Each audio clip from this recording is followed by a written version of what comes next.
지금 법원이 밝힌 구속 취소 사유가 구속 기간은 날수가 아니라 실제 시간으로 계산을 해야 된다. 구속 시간이 지나서 기소했다는 얘기잖아요. 검찰이 윤석열 대통령을 내란 우두머리 혐의로 기소한 건 지난 1월 26일입니다. 법원에 2차례 구속 연장을 신청했다가 25일 밤 늦게 재불허 결정을 받았고 다음 날 저녁 6시 52분 법원에 공소장을 냈습니다. 검찰은 당시 윤 대통령 구속기한을 다음 날인 27일까지로 보고 있었습니다. 원래 만료기한인 25일에서 영장실질심사 절차기간 이틀을 제외하고 계산한 겁니다. 하지만 재판부는 날짜가 아닌 시간 단위로 계산해야 한다는 윤 대통령 측 주장을 받아들였습니다. 이에 따라 서울 서부지법에 영장 청구 서류가 제출되고 반환되기까지 걸린 시간 33시간 7분만 구속기간에서 제외해야 한다는 게 법원의 판단입니다.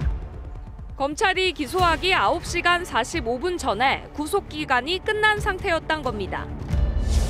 두 꼭지로 되어 있는 것 같아요. 하나는 절차적인 문제고요. 하나는 실체적인 문제입니다. 하나 절차적인 문제에서는 구속기한 그걸 갖다 시간 단위별로 그전에는 일 단위별로 했었거든요. 그게 관행이었는데 그걸 이번에 깨버린 겁니다. 그다음에 그 사유가 뭐냐면 이제 과학이 발달해가지고 기술이 발달해서 뭐 서류를 내게 되면 몇 번 몇 초까지 딱 나오는 시기에 굳이 날별로 할 필요가 있느냐라고 해서 굉장히 엄격하게 좀 해석한 측면이 있고요.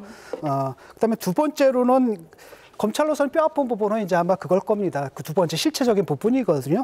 내란죄 그 문제고 그거 사실 우리 자리에서도 굉장히 많이 얘기를 했을 겁니다. 원래 이 꼼수는 누가 냈던 거냐? 검찰이 냈거든요. 제 기억에는. 검찰에서 먼저 우리가 검찰에서 이거 수사를 할 수 있다라고 하면서 직권남용으로 일단 수사를 시작하는 관련 사건으로 넘어가겠다라고 했는데 요걸 갖다 이제 공수처에서 받아가지고 그렇게 수사를 했던 건데 요번에 그게 딱 들통이 나버린 거거든요.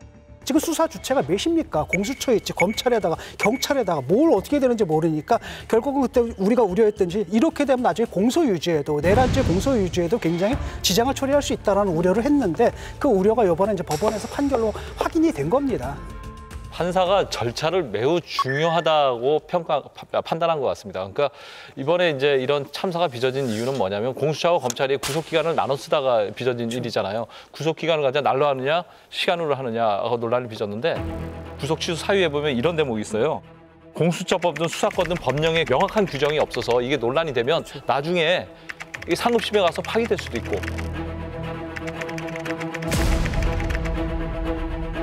또 결정이 나더라도 나중에 재심 신청할 수 있는 김재규 사건 얘기하면서. 예, 그래서 이러한 논란을 아예 싹을 없애야 최종 결정이 나오더라도 논란이 없을 것이다. 이런 점에 주목한 것 같습니다. 형사소송을 관통하는 무죄 추정의 원칙에서 파생된 건데 인두비오 프로레오. 의심스러울 땐 피고인의 이익으로 라는 거죠. 이거는 공수처가 제대로 된 수사를 발족 후에 지금까지 뭐 한 번도 한 적이 없어요. 근데 막상 계엄, 뭐 내란, 뭐 이런 얘기가 나오고 각 수사기관들이 그전까지는 꼼짝도 못 하다가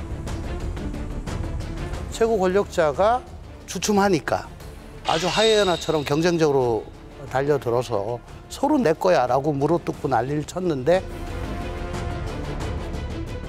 공수처에는 다른 경찰, 검찰이 수사하는 것도 내가 보기에 이거 우리가 하는 게 맞아.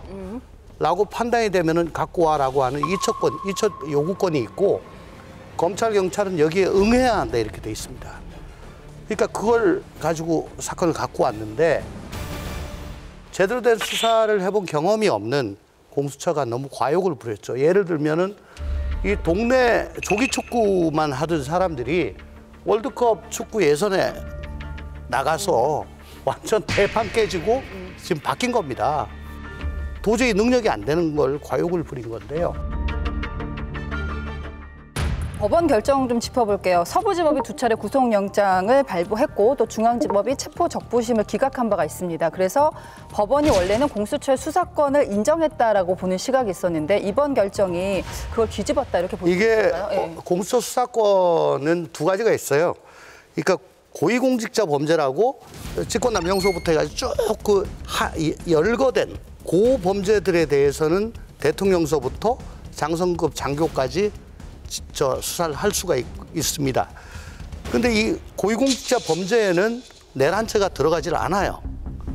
안 들어가니까 어떻게 했냐? 대통령의 직권남용과 직접 관련성 있는 범죄가 내란죄다 라고 한 거죠. 근데 이 두 가지 문제가 있습니다. 지금 직권남용은 뭐 한 요만한 범죄라고 보면 내란죄는 어마어마한 범죄입니다. 무기징역이랑 사형까지 선고될 수 있잖아요. 법정형이 그거밖에 없어요. 네. 그러니까 이게 명품백, 그 쇼핑백 갖고 있다고 샷백 넣어놔라는 거하고 똑같은 거예요, 이게. 예. 그런데 공수처는 그동안 무슨 얘기를 했냐면은 우리도 내란죄를 수사할 수 있다. 왜냐하면은 자기들이 직권남용과 권리행사 방해죄에 대한 수사권이 있기 때문에 이걸 수사하다 보니까 파생되는 내란죄를 수사했다는데 사실 그랬습니까? 공수처가 언제 대통령에 대해서 직권남용 수사를 먼저 했나요? 바로 이 경험이 있자마자 이틀 후에 내란으로 규정하고 내란으로 몰아갔잖아요. 그리고 나서 공수처법 어디에도 내란죄를 수사할 권한이 없다라고 하니까 둘러댄 핑계가 우리가 내란죄를 바로 수사한 것이 아니라 직권남용 권리행사 방해죄를 수사하는 과정에서 파생된 범죄로 내란죄를 수사했다. 근데 이번에 판사들이 이거 규정이 없는 거다라고 얘기했잖아요. 규정이 없다는 거는 그 불법이란 거죠.